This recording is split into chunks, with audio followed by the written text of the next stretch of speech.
Түркістан Ахмет Ясауи атындағы халықаралық қазақ-түрік университетінің оқытушы профессорлар арасындағы 33-ші спартакиадасы өз мәресіне жетті.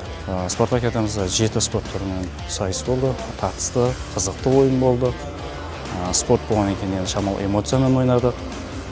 Соңында татуласып, ойын доспен тарады.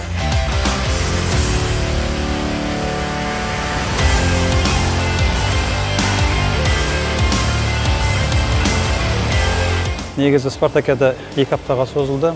Керемет ойын өтті. 10 факультет болды. 10 факультеттің арасынан 3 факультет орын алды. Бірінші орында колледж, екінші орында Ректорат, үшінші орында біз филология факультеті алдық.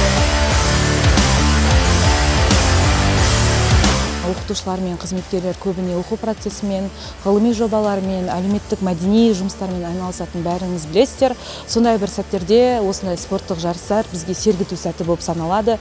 Әкімшілік қызметкерлер атынан өнер көрсеткен Ректорат құрамасының 2-ші орын алғаны құтты болсын деп айтам. Бұйырса, келесі жылы 1-ші орын аламыз.